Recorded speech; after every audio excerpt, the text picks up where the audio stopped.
All right, welcome back to our Tips for Tuesday. This week we're going to go over some progressions for an exercise that we like to call the dead bug.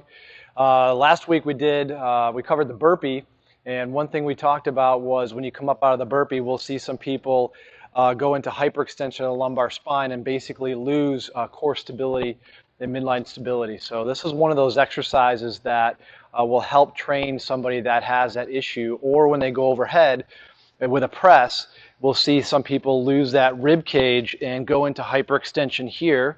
All right, so they lose that midline stability.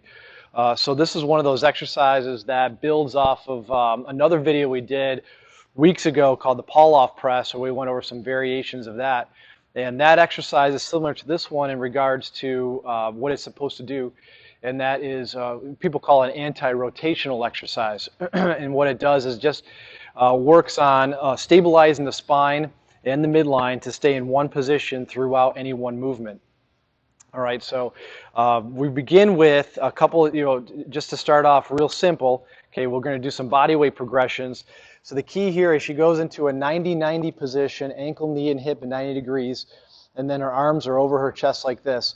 All right, and the first thing that we want to do is draw the belly button in, almost like you're trying to press it into the ground, right? So we have a flat back, so that the lordotic curve now becomes pressed into the ground. All right, we start with alternating legs, keeping the knee bent, nice and slow, down to the ground, touches, and then same thing with the other leg. And we can do anywhere from 6 to 8 reps per leg, alternating as she goes through that. And when she lowers her leg, the key is to maintain that flat back. That's the challenge right there. Okay, and then we can progress into straight leg. Okay, this is going to increase the fulcrum lever, which is going to make the exercise a little bit more difficult. So straightening the legs out. Okay, now we can go into opposites. So now we're going to incorporate upper and lower extremity. So opposite arm, opposite leg. Okay, moving through that again, maintaining a flat back, right, as we're doing that exercise.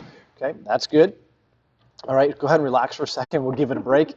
All right, now we're going to add a few more implements here, and these things here that we're going to use are things that will help engage the core. So if you have somebody that continues to arch their back, they're not able to get that abdomen pressed into the ground and engage the core, these implements right here will help mitigate that issue. So we're going to have Megan go back into that position for us. All right, we're going to use a yoga block. Other things that you can use are like a half foam roller, a stability ball even, anything really that you can place in this position here. And she's going to go opposite arm, opposite leg, pressing in here. So that's engaging the midsection here. And then she's going to go through her progression. Okay, opposite, we could do opposite arm and opposite leg at the same time, sure. Okay, but if they don't have that, right, you can go back to the basics, just the one leg down, okay, straight leg down. Right, once they're able to master that, then it's the opposites, okay, and back in, right? And I would do 6 to 8 per side, and then this side, and then I would switch to the next side. All right, so that's using the yoga block. Go ahead and relax on that. Okay, the next thing that we'll use is a core band. Okay, and this is same implement we use for the Paloff press too. All right, so we're going to have Megan slide down a little bit more. We're going to have her grab the straps here as the handles with her hands. Good. Okay, now here we want to create tension on the bands by pulling the bands down over the chest. So we got tension on the bands. Make sure that you have some tension on here and there's not a lot of slack, but you don't need a ton of tension, just a little bit. And right off the bat, that's going to engage the core.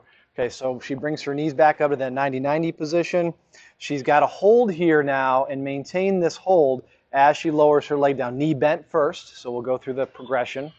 Okay, and then alternate legs. Okay, and then go ahead and go into straight leg, right, just to make it a little tougher.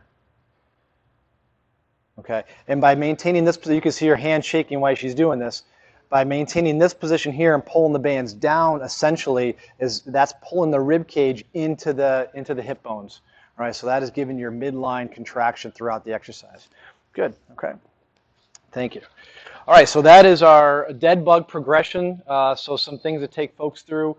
Start simple, make sure they master the basics, and then go ahead and move into some more difficult progressions. You can get real fancy with it, but if they have some issues keeping that flat back in the ground, then these implements here are great tools to use. So until next time, we'll catch you later for our next Tips for Tuesday.